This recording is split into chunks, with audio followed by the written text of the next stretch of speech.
The stars burned cold in the endless void. Amid them, a broken ship drifted like a dying ember. Its hull was fractured, leaking atmosphere into the emptiness. Inside, the last survivors of an ancient race huddled together, their crystalline bodies dimming with each passing hour. Elder Shavora stood at the center of the refugee chamber. Once radiant with inner light, her form now flickered faintly. Around her, 300 Veil whispered in colors and vibrations that no human could perceive. They spoke of fear. They spoke of the end.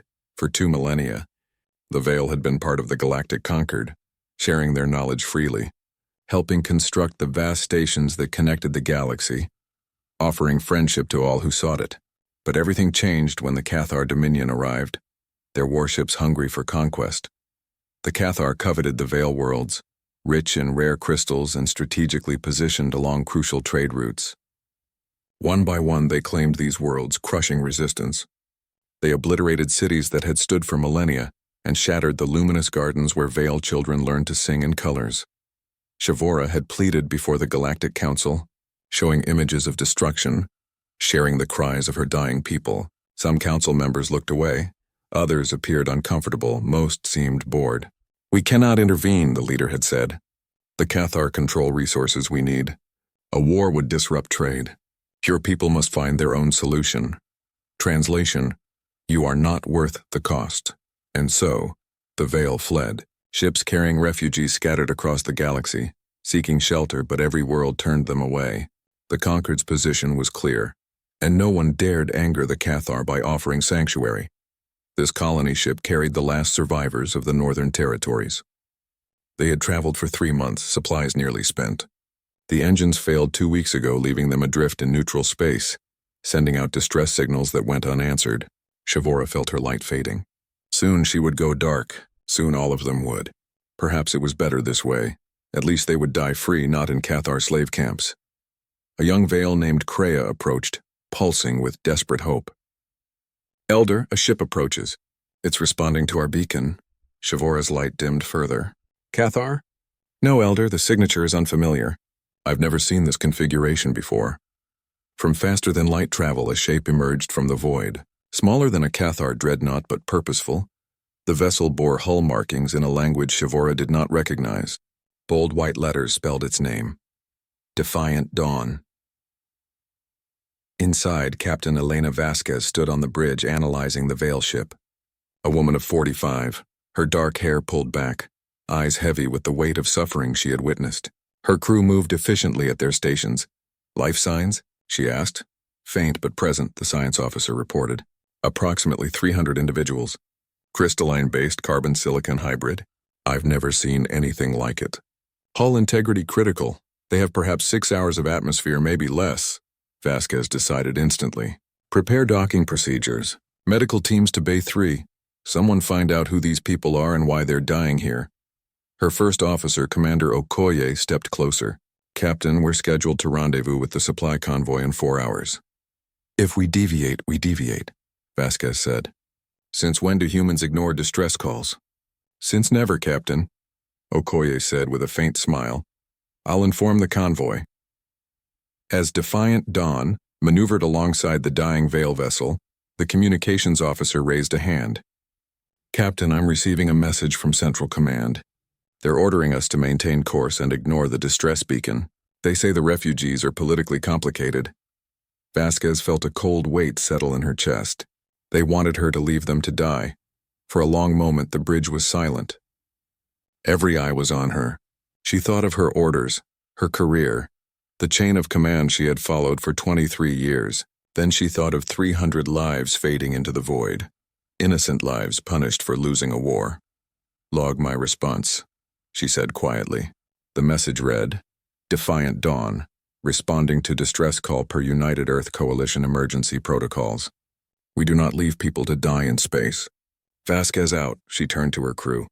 "Dock us now." The procedure took 15 precious minutes. When the airlocks finally connected, Vasquez led the boarding team herself. She had to see these refugees with her own eyes. The Veil ship was cold, dark, the emergency lighting casting long shadows. In the central chamber, the refugees huddled together. Vasquez had seen many alien species in her career, but the Veil took her breath away. Their forms were roughly humanoid, yet unlike anything she had encountered before. The Veil were humanoid in shape, but made entirely of crystal, each body refracting light into shimmering rainbows. Everyone glowed from within, though now faintly like dying stars. The elder approached slowly, and Shavora felt something she hadn't in months: hope. Through translators, her voice rang out, musical, ancient. "You answered our call, why?" The Conquered said no one would come. Vasquez met the elder's eyes and spoke words that would echo across the galaxy. "We heard your call. Humanity always answers," she extended her hand. After a brief hesitation, Shavora reached out. Crystal touched flesh, and a connection was made, one that would alter the course of everything. Far away, the Concord Central Station hung in space like a massive wheel, kilometers across. Ships from 47 different species were docked at its spokes. In the council chamber, decisions were made that affected trillions across hundreds of worlds. Ambassador Lu Chen walked the gleaming corridors with steady steps, though his heart pounded. At 58, dignified and silver-haired, he usually carried himself with calm authority. Now he felt like a young man about to pick a fight he might not win. Behind him, Elder Shavora moved silently, her crystalline form commanding attention from every passing alien. 2 weeks had passed since the Defiant Dawn rescued the Veil refugees. In that time, Earth had debated, argued, and finally made a decision many called reckless. Lu Chen was here to announce it to the galaxy. The council chamber was immense and circular. Representatives from all 47 species sat in tiered seats rising like an amphitheater. At the center, a speaking platform waited. Holographic displays projected Lu Chen's image to every corner of the galaxy. The council leader, a tall insectoid named Zixar, clicked his mandibles impatiently. "Ambassador Lu Chen, you requested this emergency session." "The council is listening," Lu took a breath and began. 2 weeks ago, a human ship encountered Veil refugees adrift in neutral space. They were dying. We saved them, without authorization. Zixar's sharp interruption cut through the chamber. "You violated Conquered neutrality protocols." Lu met him firmly. "We saved dying people, 300 lives that would have ended in the cold dark. And in doing so, we discovered something disturbing." He gestured, and holographic images flickered above the platform. Shattered cities, burning worlds, crystallized bodies. "The Cathar Dominion has killed 12 billion Veil in the past 18 months. 12 billion. And this council, the very Conquered that claims to represent civilization, has done nothing." Murmurs rippled through the chamber. Some representatives looked uneasy, others angry. A delegate from the Sorville Unity rose. "The Cathar situation is complicated. They control 70% of the trilithium mines in the eastern sectors. Our economies depend on those resources. Intervention would be costly." "So you let an entire species die for economics?" Lu's voice cut sharp. "Is that what the Concord has become?" The Cathar ambassador rose, massive, scaled, upright, his forearms coiled with muscle, eyes burning with cold calculation. "The Veil worlds were once ours in ancient times. We merely reclaimed them. Their resistance forced harsh measures. Humanity should be cautious meddling in matters beyond its understanding. You are young, new to the Conquered, and you do not know how things work." Lu met his gaze steadily. "Then let me learn." He addressed the entire council. "I have spent the past 2 weeks studying Conquered history. Do you know what I found?" The chamber quieted. Few species had cared for human history. They listened now. 150 years ago, Earth faced extinction. An asteroid swarm knocked loose by a rogue planet headed straight for our world. We had the technology to detect it, but not to stop it. 6 billion humans were going to die. Desperate, we sent pleas for help to every species we could contact. 43 ignored us. 2 offered sympathy, but no aid. 1 offered to purchase our art treasures, to preserve them before we died. 1 species came to help, the Veil. Shavora's light brightened slightly at the memory. They shared their gravitational manipulation technology, Lu continued. Technology developed over thousands of years. They taught us to build gravity tethers, pulling those asteroids safely from orbit. 6 billion humans live today because the Veil helped when no one else would. He let that sink in, scanning the chamber. So when people ask why humanity intervenes, why we risk our standing in the Conquered for a lost cause, the answer is simple. We do not forget our friends. The Cathar ambassador's scales rippled with anger. Sentiment is noted, but sentiment does not win wars. Harboring Veil refugees makes humanity our enemy. Are you prepared for that consequence? Lu's gaze remained steady. I am authorized by the United Earth Coalition to make the following announcement. As of today, humanity formally declared that all Veil refugees would be granted sanctuary. Any who could reach Earth or its colonies would be welcomed and protected. Gasps rippled through the council chamber. The Cathar ambassador's eyes widened in disbelief. Lu continued, his voice rising. We also pledge military support to defend the remaining Veil colonies in the Corvin Nebula. We will not stand idly by while genocide continues. You're declaring war on the Cathar Dominion, Zixar said, his insectoid frame trembling. Are you insane? Your fleet numbers 34 combat-capable ships. The Cathar command 200 dreadnoughts and 4 times that many support vessels. You will be annihilated. Perhaps, Lu admitted, but we will do it standing up for what's right. Can the rest of you say the same? The chamber erupted into chaos. Delegates shouted in dozens of languages. Some called Lu a fool. Others looked thoughtful, even ashamed. The Cathar ambassador barked orders into a communicator, no doubt reporting the declaration to his superiors. Beside Lu, Shavora pulsed in shifting colors, her translator conveying a warning. You didn't have to do this. Your people will suffer. Maybe, Lu said quietly, but my grandmother used to say you can judge a person by who they stand beside in dark times. I think the same is true for species. He smiled at her. Besides, you saved us once. Time to return the favor. Hours passed and the council devolved further into turmoil. The Cathar formally declared humanity a hostile power. 3 species severed diplomatic ties with Earth, fearing retaliation. But something unexpected also occurred. A quiet act of solidarity. Delegate from the Throdon Collective, Amphibious, engineers renowned across the galaxy, approached Lu as the session ended. That was either the bravest or the stupidest thing I've ever seen, the Throdon said. Probably both, Lu admitted. We cannot publicly support you, the delegate continued. But if certain repair drones and spare parts were to disappear from depots near human space, well, theft happens sometimes, Lu understood. Thank you. Don't thank me, the Throdon replied. Just don't get completely destroyed. Some of us are watching, and we remember when we needed help too. As Lu and Shavora departed the station for the transport back to Earth, he wondered if humanity had just made its greatest mistake, or its finest hour. Time would tell. Across the galaxy, though, on thousands of worlds, people had witnessed the human ambassador choose honor over safety. That image would not be forgotten.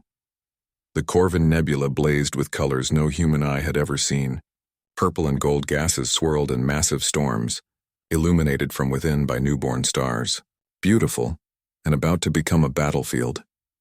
Captain Vasquez stood on the bridge of the Defiant Dawn, watching the nebula fill her view screen. Around her, 33 other human vessels held formation, destroyers, frigates, and 2 heavy cruisers. Every combat-capable ship Earth could spare. Not enough, not by far. Enemy contact, her tactical officer announced. Multiple signatures emerging from the nebula's core. I count 187 Cathar warships, more arriving every second. Vasquez felt her stomach tighten. 200 ships against 34. Yet she kept her voice steady. Red alert. All ships to battle stations. Inform Admiral Jang. We have visual confirmation. In the fleet flagship, Admiral Jang studied the tactical display with cold precision. At 70, a veteran of the Mars Independence War, he had never lost a battle. Today might be the first time they outnumber us 6-1, his second-in-command said quietly. I can count, Jang replied, but numbers aren't everything. This nebula is full of magnetic storms and plasma clouds. Visibility is poor, sensors are scrambled. In conditions like this, it's not about who has more ships, it's about who fights smarter. He opened a channel to the entire fleet. All ships, this is Admiral Jang, I won't lie, we face impossible odds. The galaxy is watching, waiting to see humanity fail, waiting to call us foolish. So let's show them what foolish humans can do. Make every shot count. Fight smart. Fight dirty. Fight hard. Jang out. On the Defiant Dawn, Vasquez turned to her crew. She saw fear, yes, but also resolve. In engineering, a young ensign clutched a photo of his family. In medical, doctors prepared for casualties they all knew were coming. Among the crew were 20 Vale refugees, including Elder Shavora, who had volunteered for the battle. They stood at the ship's computer core, their crystalline hands interfacing directly with the systems. Shavora's voice, translated through the comm, came calmly. "We are ready. The Vale can process data faster than your computers. We can detect patterns and predict enemy movements. Let us fight with you."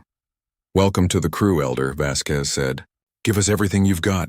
The Cathar fleet advanced like a wall of steel. Their commander, Warlord Kraith, watched the approaching human ships with cold amusement. 34 ships against my armada," Warlord Kraith growled, his scaled face twisting with disdain. Did they come to die or to surrender? "They're moving into defensive formations around the colony worlds," his tactical officer reported. "Irrelevant.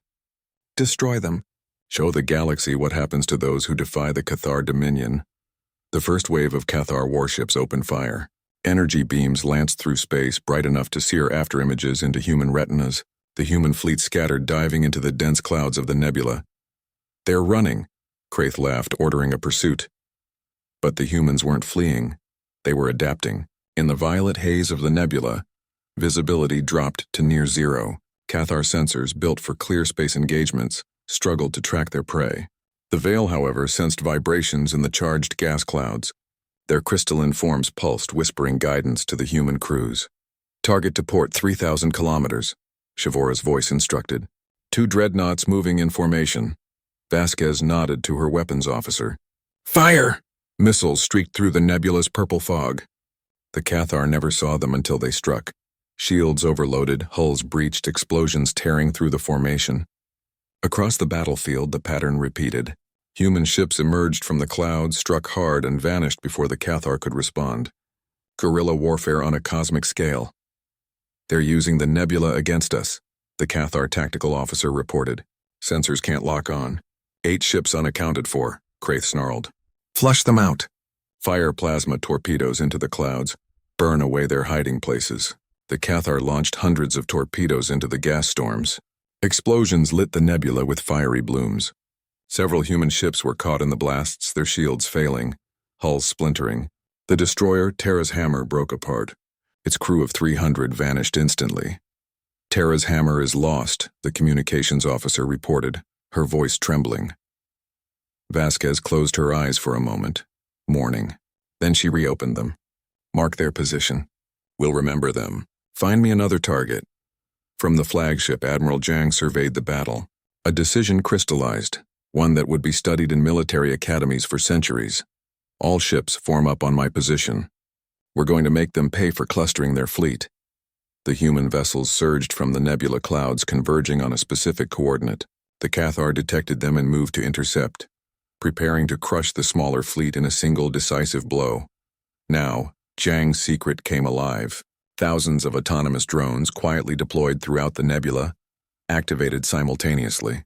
They formed a massive electromagnetic web between the approaching fleets. "What is that?" Kraith demanded. The answer came in fire. Vale technology, once used to save Earth from asteroids, had been adapted for war. Gravity-manipulating devices, combined with the drone's electromagnetic field, created a funnel, a corridor of unstoppable force that drew the Cathar ships forward, right into the heart of a plasma storm, a natural phenomenon building for weeks. 40 dreadnoughts were sucked into the inferno. The plasma burned at temperatures capable of melting steel instantly. Shields failed. Hulls vaporized. 40 Cathar ships perished screaming into the storm. Kraith stared at his tactical display. Disbelief etched into every scale. Nearly a quarter of his fleet destroyed by a single audacious maneuver. "Pull back. Reform outside the nebula. Reassess." But the humans were relentless. As the Cathar retreated, human frigates darted in and out of the clouds, striking engines and weapon systems.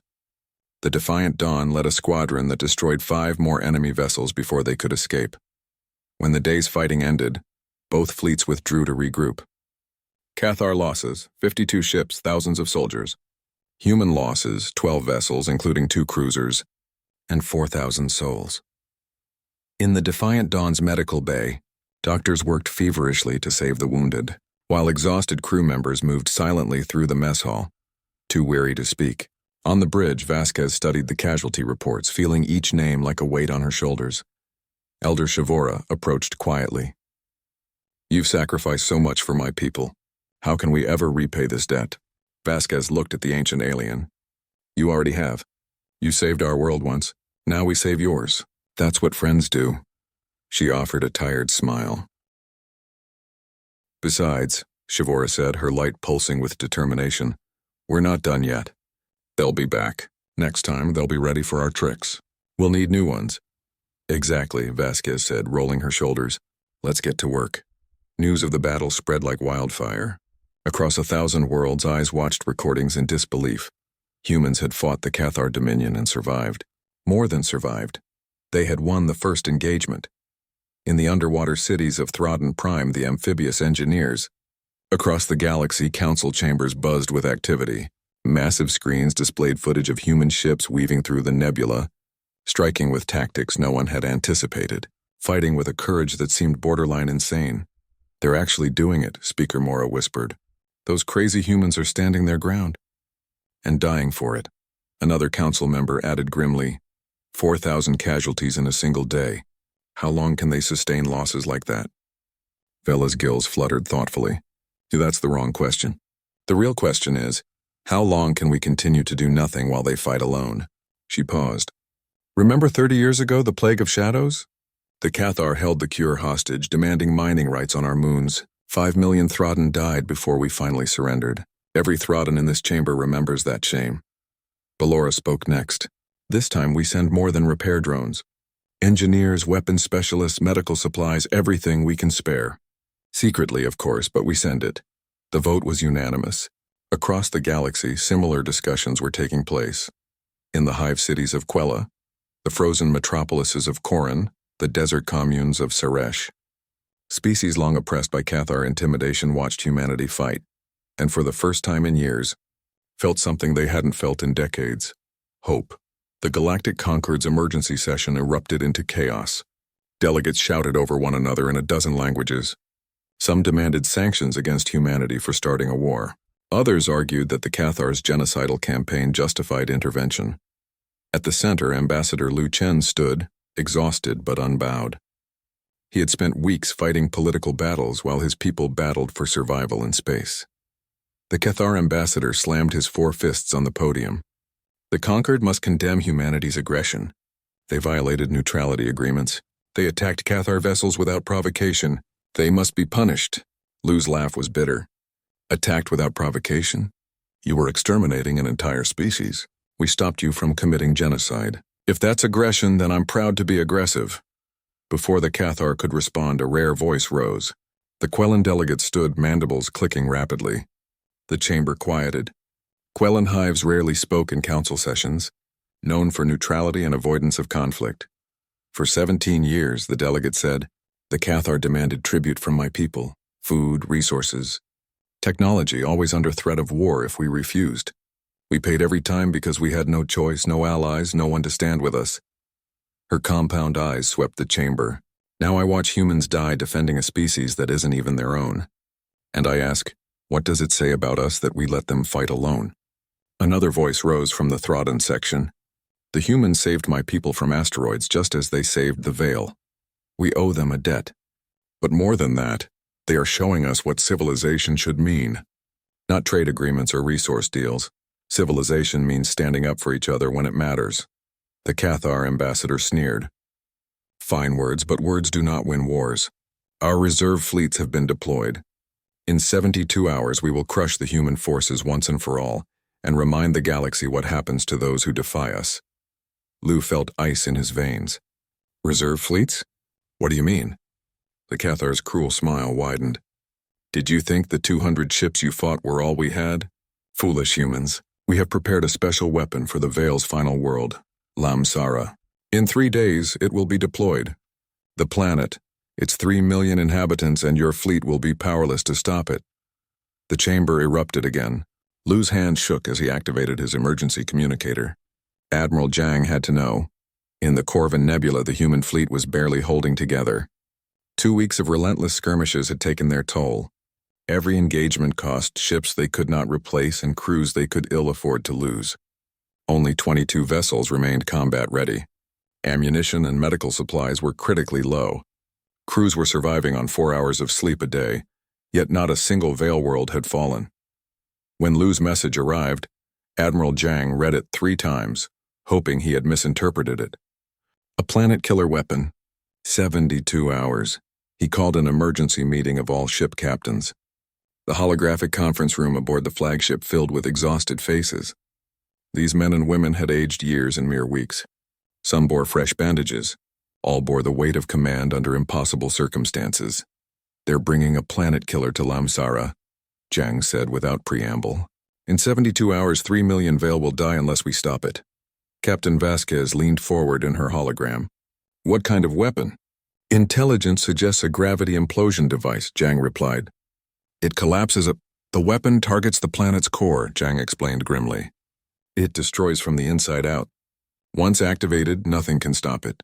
But it must be deployed from a command station orbiting the planet. So we destroy the station before they can use it," another captain suggested. Zhang shook his head. "The station is protected by 80 fresh Cathar warships. Our fleet, down to 22 operational vessels. We're outnumbered 4-1. Our crews are exhausted and ammunition is nearly gone." Silence fell over the conference room. Everyone understood what Yang wasn't saying. This was essentially a suicide mission. "Earth is sending reinforcements," Zhang added, "but they won't arrive for another 3 weeks. We're on our own." "We go anyway," Vasquez said quietly. "What choice do we have? We came to save the Veil. If we retreat now, 3 million people die. Everything we fought for, everyone we've lost, it all means nothing if we quit now." Elena's voice joined hers. "She's right. We knew it was a one-way trip when we volunteered. At least let's make it count." One by one, the other captains nodded. Zhang felt pride well up in his chest. These were his people, stubborn, reckless, brave humanity at its finest. "Then we have 72 hours to plan the impossible," he said. "Let's get to work." Aboard the Defiant Dawn, Elder Shavora found Vasquez in her quarters, staring at photographs of crew members they had lost. The Veil Elder's light pulsed with quiet sorrow. "You're planning to attack that station, aren't you?" Shavora asked. "We are," Vasquez replied. "You'll die. All of you. My people aren't worth this sacrifice." "That's not your choice, Elder, it's ours. And we've made it." She picked up a photo of young Ensign Ryans, killed in the first battle at just 22. "He died defending your people. You think I'll let that be for nothing? Any of us will." Shavora's voice trembled with anguish. "Why would your species do this? We're nothing to you. Just aliens you barely know." Vasquez met her gaze steadily. "You saved our world once. You gave us the means to survive when everyone else turned away. Maybe that's enough. Or maybe..." She paused, searching for the words. "Maybe humans are just too stubborn to know when to quit. We don't know how to walk away from people who need help. Whatever the reason, we're seeing this through." Through the viewport, the nebula swirled in brilliant colors. Somewhere within that chaos, the Cathar prepared their final blow. Somewhere in the dark, 22 human ships prepared to do the impossible. The clock was ticking. The attack began at dawn, or at least the moment Yang chose to strike. During the Cathar shift change, when crews were tired and attention lagged, the 22 human ships dropped out of faster-than-light travel directly into the enemy formation. Every weapon fired at once. The first 3 Cathar vessels exploded before they even realized they were under attack. "All ships execute Pattern Omega," Zhang commanded. "Make every shot count." The human fleet split into 3 groups, diving in separate directions. The Cathar scrambled to respond, their formation faltering as they attempted to track multiple threats simultaneously. But even surprise couldn't overcome the overwhelming numbers. 80 Cathar warships swarmed the humans. Energy beams lanced through space. Missiles streaked through the void like deadly stars.